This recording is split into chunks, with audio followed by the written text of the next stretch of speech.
उदादिकवये मह्यन्ति यत्सूरय तेजोवारिमृदां यथा यत्र त्रिसर्गो धाम्ना स्वेन सदा निरस्तकुहकं सत्यं परं सत्यं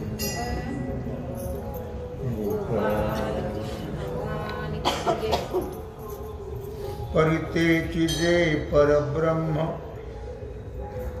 सर्वात्मक सर्वोत्तम मोक्षाचे काम सरे जेथे भगवान सिद्धेश्वराच्या असीम कृपेनं श्री रुक्मिणी पांडुरंगाच्या चरणाजवळ बसून श्री सद्गुरु ज्ञानेश्वर महाराज, श्री जगद्गुरु तुकाराम महाराज, श्री संत एकनाथ महाराज यांच्या चरण सानिध्यामध्ये आपण सर्वजण मिळून महान ग्रंथराज ज्ञानेश्वरीच्या 18व्या अध्यायाच्या 10 से 3 ओवीचा आपण विचार करतो आहोत. विषय आहे सर्वात्मक परब्रह्म. परितेचे जे परब्रह्म सर्वात्मक सर्वोत्तम मोक्षाचे ही काम सरे जेथे परी परंतु परंतु हे अव्यय आहे. या अव्ययाचा संबंध जो आहे तो 6व्या ओवीच्या अर्थाशी याचा संबंध जुळतो. मध्यंतरी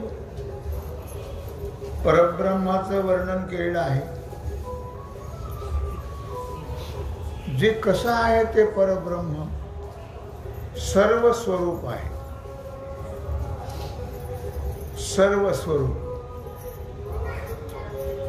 वेगळं नाही, अनेक नाही, सर्व स्वरूप असून सर्व कार्यकारणापेक्षा उत्तम आहे. कार्यकारण हे मायेचे धर्म आहे. माया ही कारण आहे आणि जगत हे तिचं कार्य आहे. ब्रह्माच्या ठिकाणी कार्यकारण भाव नाहीये. लक्षात ठेवा. कार्यकारण भाव हा नेहमी भेदात, द्वैतात असतो. ब्रह्म हे दोन नाही आहेत, जगतही नाही आहे. सर्व व्यापक, सर्वात्मक, सर्व स्वरूप ब्रह्म एकच आहे. आणि म्हणून त्याच्या ठिकाणी कार्यकारण भाव नाही. कार्यकारण हा सापेक्षिक भाव आहे. तेव्हा म्हणून कार्यकारणापेक्षाही अतीव उत्तम, सर्वोत्तम असं ब्रह्म आहे. ब्रह्मस्वरूपाच्या ठिकाणी मोक्षाचं काम नाहीये. ब्रह्मस्वरूप म्हणजे मोक्ष. मोक्ष काय एखादं गाव आहे का? मोक्ष एखादं गाठोडं आहे? मोक्ष म्हणजे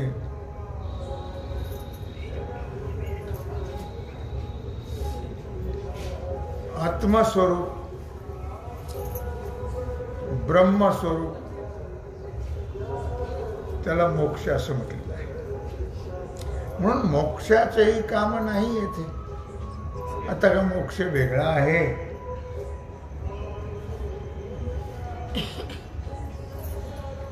अर्थात म्हणून म्हटलं जिथं मोक्षाचं काम नाहीये, मोक्षाची इच्छा संपून जाते. दुसरा मोक्ष नाहीच आहे. तर इच्छा कशाला होईल मग मोक्षाची? मोक्ष, मोक्ष याचा अर्थ आपल्या स्वरूपाची प्राप्ती. मग ते स्वरूप आत्मस्वरूप असेल, ब्रह्मस्वरूप असेल, परमात्मा स्वरूप असेल, तिन्ही अर्थ एकच आहे. तिन्हीचा अर्थ एकच आहे. आणि त्याची प्राप्ती होणं, असं म्हणायचं थोडा वेळ, प्राप्ती होणं असं, ते तर प्राप्तच आहे, पण आम्हाला माहित नाही. आपणची ब्रह्म आहाती परी ब्रह्म म्हणावया भीती. आपलं स्वरूप ब्रह्म आहे हे जर यथार्थ कळालं तर काहीच करायची गरज नाही. ना अभ्यास, ना काही ना काही. त्याच्याकरता तर अभ्यास आहे. अध्यात्माचं चिंतन जे आहे ते केवळ आणि केवळ आपलं स्वरूप कळण्याकरताच आहे. आणि ब्रह्म हे आपलं स्वरूप आहे, नव्हे आपण ब्रह्मच आहोत. पण कळे ना म्हणून दुःख भोगावं लागतं जन्म मरणाचं. कळलं की याची देही, याची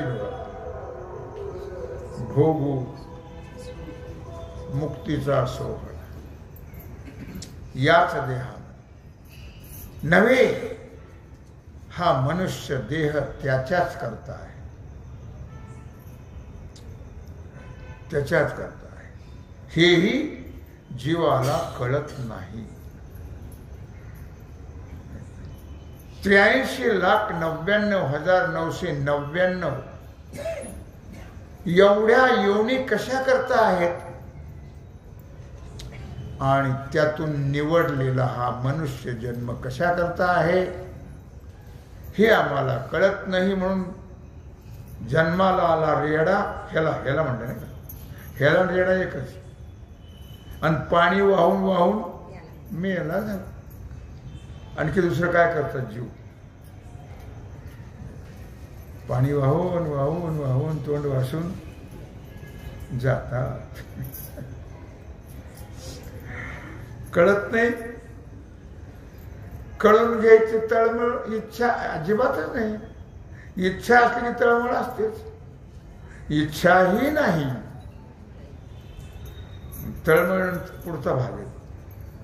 अगोदर इच्छा, मग तळमळ. तो प्रकार जीवमात्राच्या ठिकाणी नाहीये लक्षात. जीव मात्र म्हणजे मनुष्य जीव, मनुष्य प्राणी. बाकीच्या जीवाला तर काही कळतच नाही. त्या सगळ्या अज्ञानाच्या योनी आहेत. जरी स्वर्ग असेल, देवलोक असेल, तरी ते सुद्धा अज्ञानाचीच योनी आहे. आणि पश्वादिक हे त्याही पेक्षा अज्ञानाची योनी आहे. आणि दोन्ही पेक्षा अज्ञान सांगूच या माणसाच्या ठिकाणी लक्षात. दोन्ही पेक्षाही एखाद्या वेळी पशु चांगले,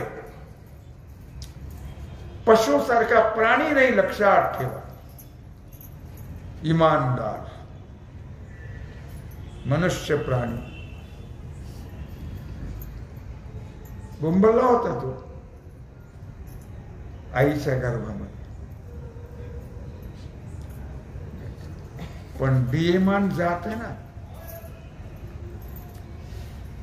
देवा तिथं हात जोडून होता, हात जोडून, सोडव मला यातून, सोडव.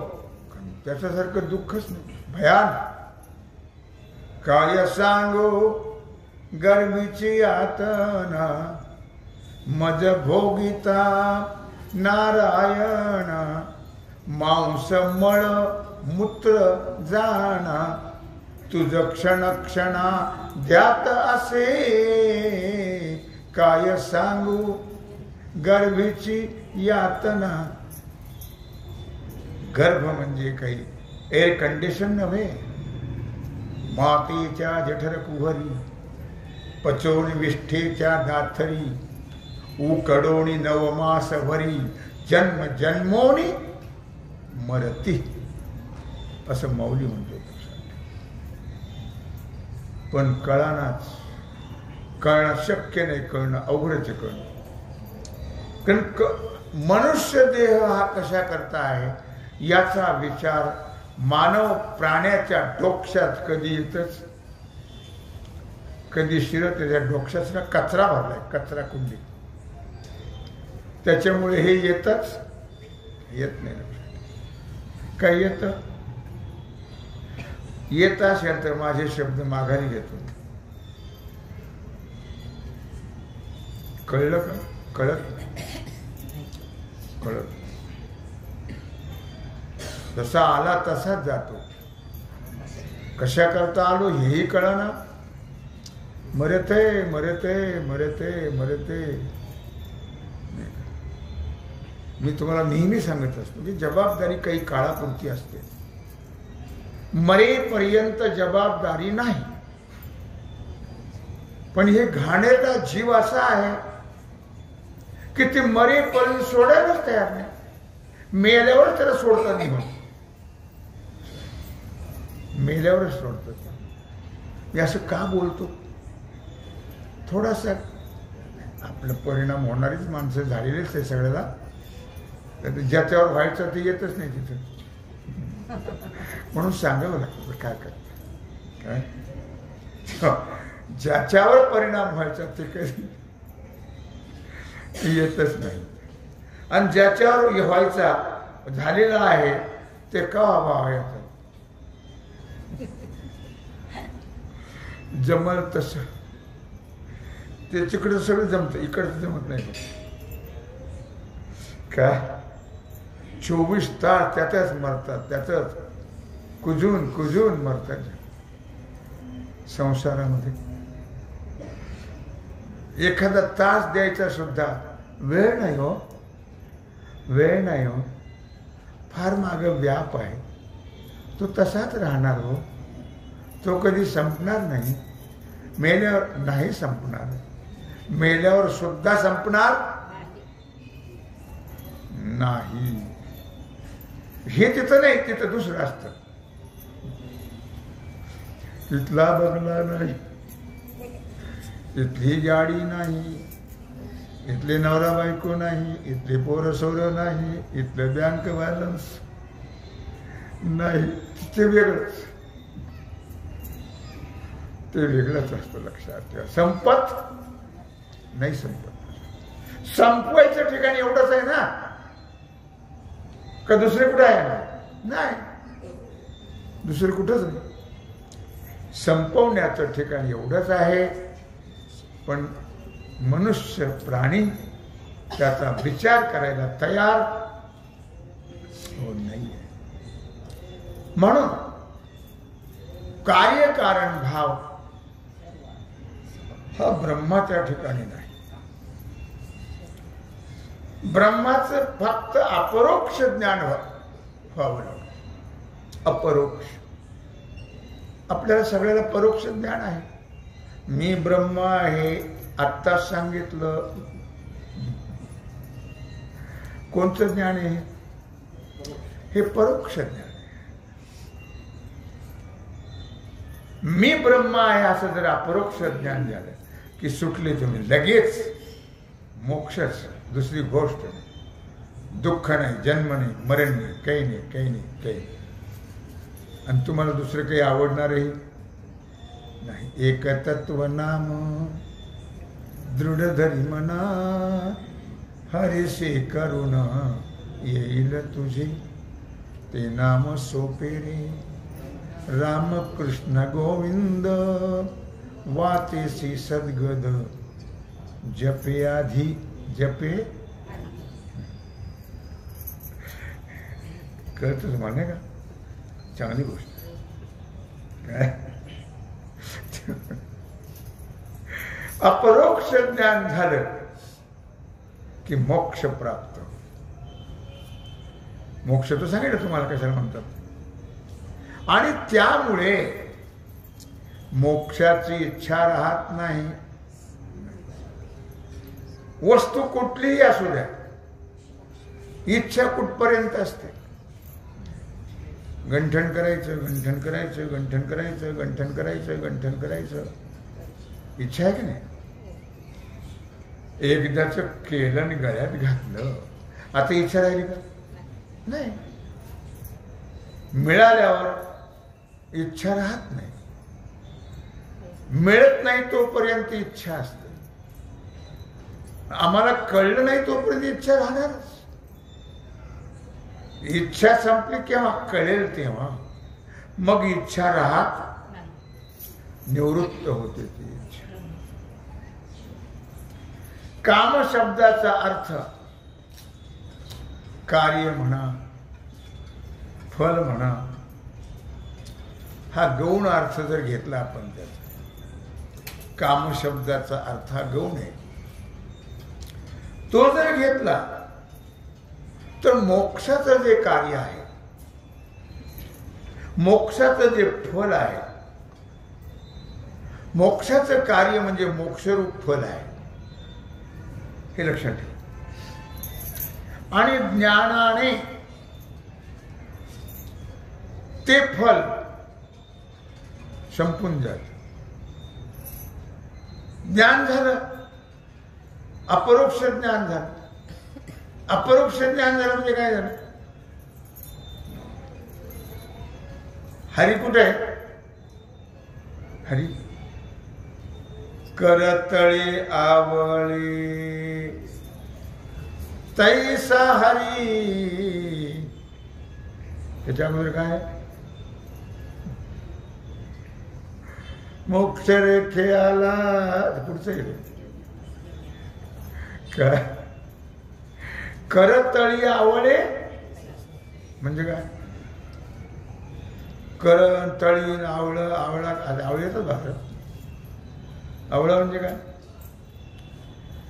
तळ हातातल्या आवळ्यासारखा आहे तो. तळ हातातल्या आवळ्यासारखा आहे काय? सर्वस्य चाहं हृदि सन्निविष्टो मत्तस्मृतिर्ज्ञान मपोहणञ्च सर्वघटी राम देहादेही एक सूर्यप्रकाशक सहस्ररश्मी तैसा हृदयामध्ये मी राम असता सर्व सुखाचा आराम. सर्व सुख कुठे? सर्व सुख कुठे आहे?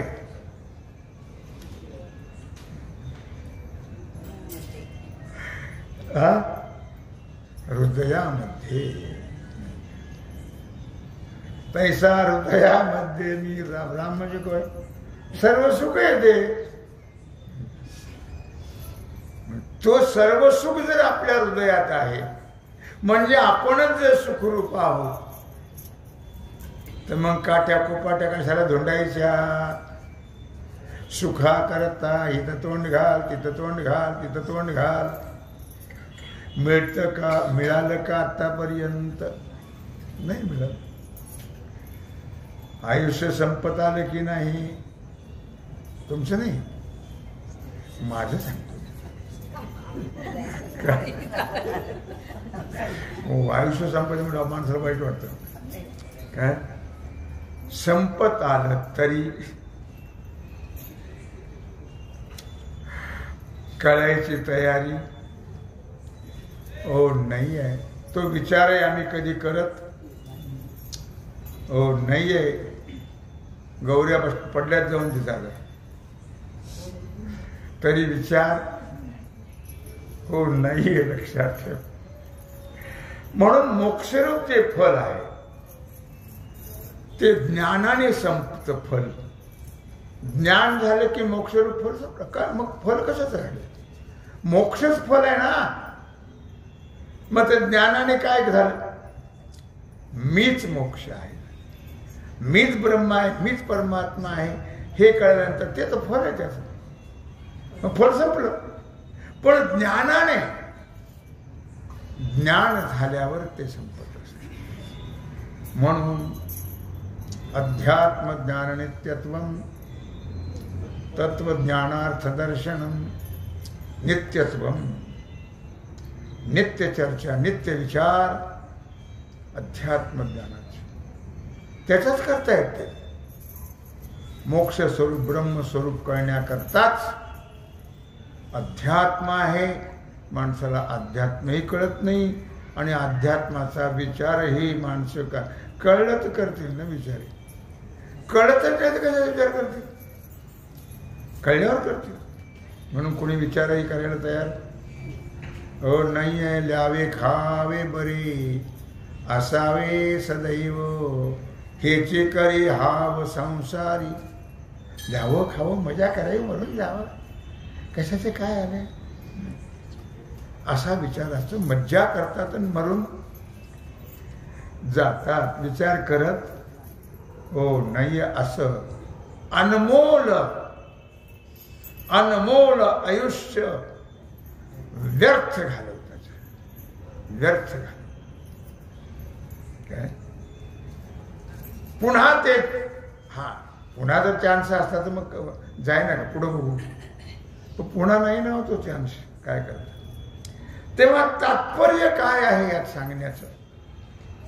या सांगण्याचं तात्पर्य आहे मोक्ष. मोक्ष म्हणजे काय? मोक्ष मोक्ष पुन्हा सांगतो तुम्हाला. मोक्ष म्हणजे काय?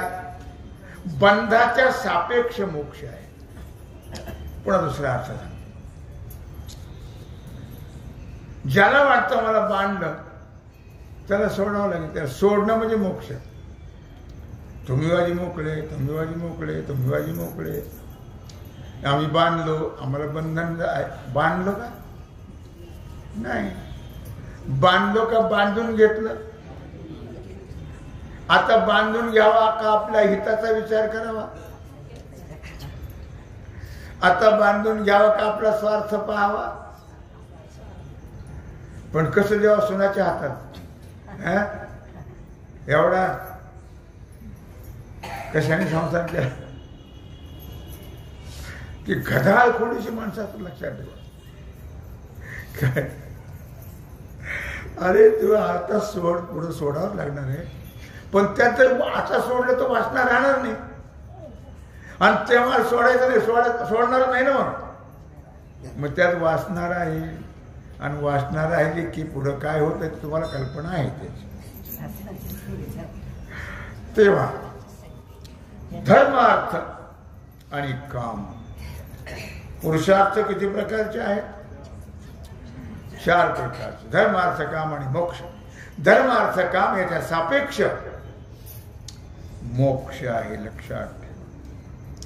त्याच्या सापेक्ष त्या मोक्षाला सुद्धा नुसता पुरुषार्थ म्हटलं नाही. या तिन्हीला नुसता पुरुषार्थ म्हटलंय. पण मोक्षाला परमपुरुषार्थ म्हटलंय. परमपुरुषार्थ. परंतु ज्याच्या अपेक्षेनं मोक्षाला फलस्वरूपता प्राप्त झाली आहे, ज्याच्या अपेक्षेनं फलत्व प्राप्त झालेलं आहे, अर्थात त्याच्या ठिकाणी खरं जर पाहिलं तर सगळ्यांचा अत्यंत अभाव आहे. त्या मोक्ष फलाच्या ठिकाणी काहीच नाही. कोण संसार आहे का? इथून तयारी आहे. काय कोण संसार? संसार तरी कळला का? संसारही कळलं नाही आणि परमार्थ तर अजून बराच लांब आहे. परमार्थही कळला नाही. हो भी गया, हे भी तेलही गेलं, तुपही गेलं, हाती दुप्पटनं आलं. अशी आपली म्हणजे मानव प्राण्याची अशी परिस्थिती आहे. आपल्या आपल्या चालले म्हणून आपली मला सवय लागली आपलं म्हणायचं. सगळ्या मानव प्राण्याची ही परिस्थिती आहे. लक्षात ठेवा.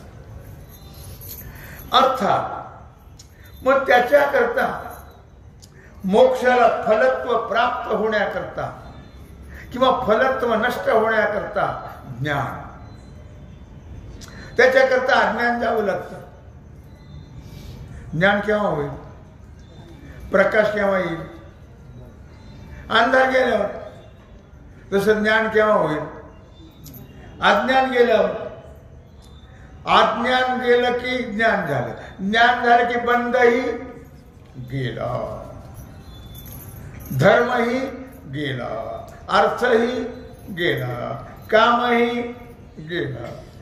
ब्रह्मज्ञानाने सर्वांचा अत्यंत अभाव होतो. ब्रह्मज्ञानाने सर्वांचा अत्यंत अभाव होतो. नाहीच तर. पण चला आम्ही मानतो म्हणून त्याचा अत्यंत अभाव होतो. आणि म्हणून तत्सापेक्ष मोक्षाचेही काम सरे जेथ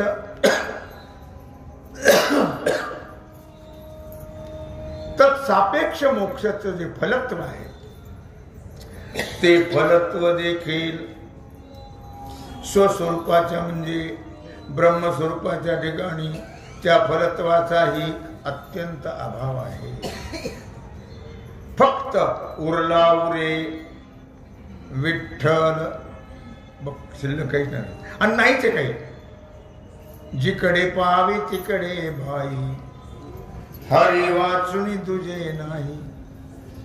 कुणीकडे पहा तुम्ही, काय आपल्याला सगळे दिसत.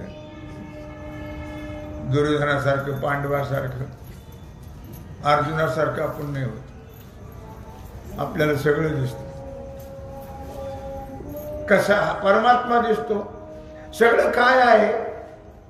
जे जे दृष्टी दिसे ते ते हरी रूप, पूजा ध्यान जप त्याशी नाही.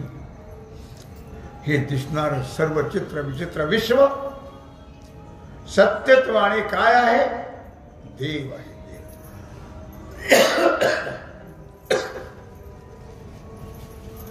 सत्यत्वाने देव आहे. हे बाकीचं काहीच नाही आहे. म्हणून जे जे दृष्टी दिसे ते ते हरिरूप. जिकडं पाहावं तिकडं काय आहे? विठ्ठल जळीस्थळी भरला, रीता ठाव नाही उरला. आज मी दृष्टीने पाहिला विठ्ठलचे विठ्ठलचे. विठ्ठल म्हणता हरले पाप. काय आहे जिकडं तिकडं? विठ्ठल आहे, हरी आहे, दुसरं काहीच. अशी जेव्हा आपली वृत्ती होईल तेव्हा या देहाचं सार्थक झालं. जन्म आलो त्याचे, त्याच वेळी सार्थक झाले त्याचे. या जन्माला आल्याचं सार्थक तेव्हा होत. असं कळल्यानंतर नाहीतर गेला गेला जन्म वाया. गेला गेला जन्म. भज म्हणा पंढरी राया. आणि गेला गेला जन्म वाया. नाहीतर जन्म फुकट गेला. कहत कबीरा सुन भाई साधो आया वैसा गया. अशा प्रकारचा विचार भगवान श्री कृष्ण परमात्मा अर्जुनाला सांगता आहेत. आणि माऊली, कारण अर्जुनाला जो विचार सांगितला तो आपल्याला कळला नाही, मग त्याचा विस्तार करून माऊली आपल्याला सांगतायत, कळून देत आहेत. तेच कळून देत आहेत. संस्कृताची गाठी उघडून ज्ञानदृष्टी केली से मराठी गीता देवी. तेच माऊली ज्ञानराज. त्याच्याकरता तर अवतार घेतला भगवंताने. अवतार पांडुरंग नाव ठेविले ज्ञानी. ज्ञानोबरायापासून लोकाला गीता कळली आणि गीता वाचायला लागले. तोपर्यंत गीता फक्त कुणाकडे असली तर ते देवाऱ्यावरच ठेवायची, त्याची पूजा करायची. वाचलं की पाप होतं, वाचलं की पाप होतं, ते देवाला सहनच होईना पांडुरंगाला. लोपले ज्ञान जगी हितने नती कोणी, अवतार पांडुरंग नाव ठेविल ज्ञानी, आरती ज्ञान राजा. हे ज्ञान लोपलं होतं, त्याच्याकरता प्रत्यक्ष भगवंताला माऊलीच्या रूपाने अवतार घ्यावा लागला आणि जगाला हे सांगितलं. नाही तर सामान्य माणसाची काय ताकद आहे एवढा जगाचा जात सहन करण्याची. भगवान आहेत ते काय जो म्हणतात केरकचऱ्या, म्हणून त्यांना त्याच्याबद्दल काही वाटलं नाही. आपल्याला वाटतं काय त्रास दिला लोकांनी, काय त्यांनी त्याला जो मानलंच नाही, मानलंही नाहीये आणि कुणाला शत्रूही मानलं हो नाही. एवढं छळलं तरी शत्रू मानलं नाही. उलट त्यांच्याकरता भगवंताकडे प्रार्थना केली. जे खळाची व्यंकटी सांडो, तया सत्कर्मी रती वाढो, भूता परस्परे पडो मैत्र जीवांचे. अशा प्रकारे माऊली करून देत आहेत. तेव्हा झालेली सेवा भगवत चरणी समर्पित करून राहिला जो सेवेचा भाग आहे तो आपण उद्या पाहू. कुंडलिक वरदा.